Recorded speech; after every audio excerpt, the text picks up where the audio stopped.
बिस्मिल्लाहिर्रहमानिर्रहीम। अस्सलामुअलैकुम। आज का जो हमारा टॉपिक है वो है drugs which are used in the treatment of cough या एंटीटसिव्स ड्रग्स, यानी कि ऐसी अद्वियात जो हम यूज़ करते हैं खांसी के ट्रीटमेंट के लिए। ठीक है, कफ क्या होता है, पहले फार्माकोलॉजी ऑफ कफ डिस्क्राइब करने से पहले हमें पता होना चाहिए कि पैथोफिजियोलॉजी क्या है कफ की, कफ क्या होती है। So what is cough? Cough is a protective reflex which is characterized by rapid short expulsion of air, ठीक है, explosive expulsion of air along with the mucus secretion from your lower respiratory tract with noise।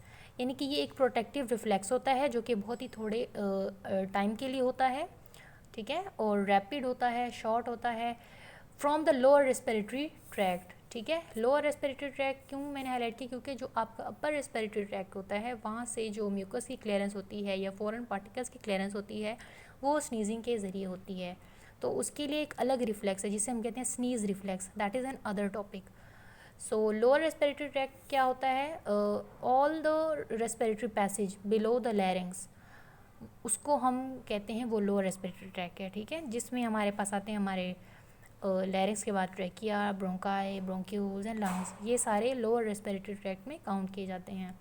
Upper respiratory tract में आपके nasal cavity आती है, नेज़ोफेरिंक्स होती है, etcetera. ये इन यहाँ से जो फॉरेन पार्टिकल्स या म्यूकस की क्लियरेंस होती है वो स्नीजिंग के ज़रिए होती है। अब हम बात करते हैं मैकेनिज़्म ऑफ कफ की। कफ कैसे जनरेट होती है या कैसे इनिशिएट होती है, कौन से ट्रिगरिंग फैक्टर्स होते हैं जो इनिशिएट करवाते हैं कफ को। कफ की इनिशिएशन में मैकेनिकल फैक्टर्स भी होते हैं और केमिकल फैक्टर्स भी होते हैं। मैकेनिकल फैक्टर्स में क्या आते हैं, अगर कोई फॉरेन बॉडी आपने इनहेल किया, कोई बैक्टीरिया, कोई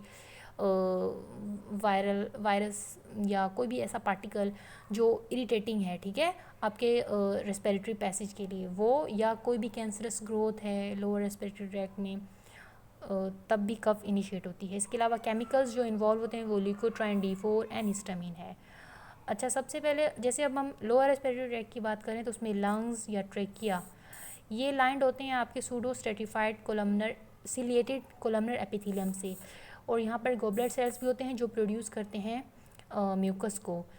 इन सब को इनर्वेट करते हैं, इन सेल्स को इनर्वेट करते हैं सेंसरी फाइबर्स, जिसमें डिफरेंट टाइप के होते हैं, जैसे रास है, rapidly adapting, short slow adopting, C fibres होते हैं, एंड वेगस नर्व। इन सब में से इंपॉर्टेंट है वेगस नर्व जो कि कैरी करती है सेंसरी फाइबर, मेड्यूला की तरफ लेके जाती है। ठीक है, मेड्यूला में सेंटर होता है कफ का, जिसे हम कहते हैं न्यूक्लियस ट्रैक्टस सोलिटेरियस। बट हम ये नहीं कह सकते कि सिर्फ मेड्यूला में कफ सेंटर है, कफ सेंटर हमारा हायर कॉर्टेक्स में भी होता है, यानी कि डिफ्यूज़ डिफ्यूज़ सेंटर होता है ये, क्योंकि कफ को हम वॉलेंटरली भी इनिशिएट कर सकते हैं। तो न्यूक्लियस ऑफ ट्रैक्टस सोलिटेरियस के पास जाते हैं ये सारे सेंसरी फाइबर्स। फिर वहाँ से मोटर फाइबर्स जो कैरी करती हैं नर्व्स, वो होती हैं phrenic nerve, vagus nerve, recurrent laryngeal nerves. Recurrent laryngeal nerves जो होती है ये इनर्वेट करती है हमारे लैरिंग्स के मसल्स को। वेगस नर्व्स पैरासिम्पैथेटिक नर्व है, और फ्रेनिक नर्व जो होती है वो आपके रेस्पिरेटरी मसल्स को, जैसे कि डायफ्राम, इनको इनर्वेट करती है। फिर ये इफेक्टर मसल्स तक ये नर्व्स फाइबर कैरी करते हैं, bronchial smooth muscle and respiratory muscle. तो ये सारे कॉन्ट्रैक्ट होते हैं जिसके नतीजे में एक एक्सप्लोजिव एक्सपल्जन होती है एयर की। ठीक है, तो फेजेस क्या क्या होते हैं कफ रिफ्लेक्स में? हमारे पास सबसे पहले इंस्पिरेटरी फेज होती है। कफ जनरेट होने से पहले सबसे पहले आप डीप ब्रेथ लेते हैं। ठीक है, जब डीप ब्रेथ आप लेते हैं तो उसके बाद क्या होता है कि प्रेशर क्रिएट होता है आपके थोरेसिक कैविटी में।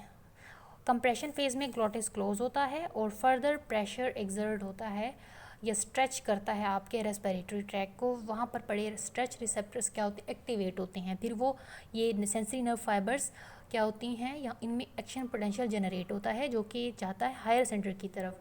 ठीक है, इसके बाद जो है हमारे पास एक्सपायरेटरी फेज़ होती है जिसमें फाइनल होती है। ठीक है, तो एक्सपिरेटरी फेज़ में क्या होता है कि ग्लॉटिस ओपन होता है और एयर एक्सप्लोड हो जाती है।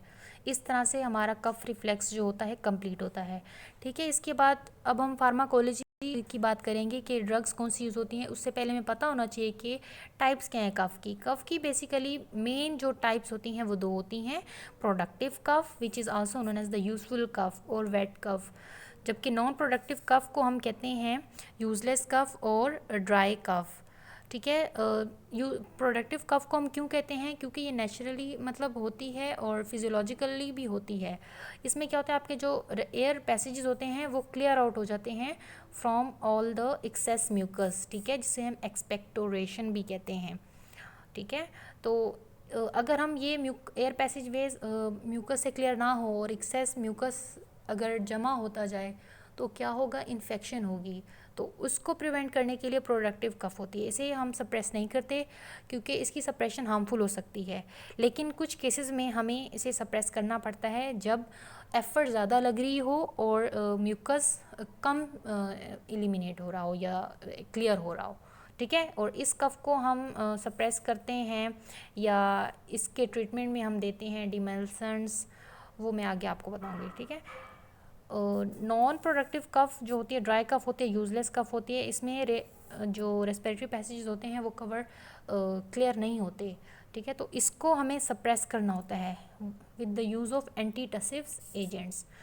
थर्ड टाइप की कफ होती है वो ड्रग इंड्यूस्ड कफ होती है। कुछ ड्रग्स होती हैं उनके साइड इफ़ेक्ट में कफ होती है। ठीक है, तो उस कफ को भी हमें ट्रीट करना होता है। उस कफ को ट्रीट करने के लिए भी हम एंटीटसिव्स एजेंट्स देते हैं। और जो ड्रग्स प्रोड्यूस करती हैं ड्राई कफ या ड्रग इंड्यूस कफ, उनमें एस इनहिबिटर्स आते हैं। ठीक है, एंजियोटेंसिन कन्वर्टिंग एंजाइम इनहिबिटर्स।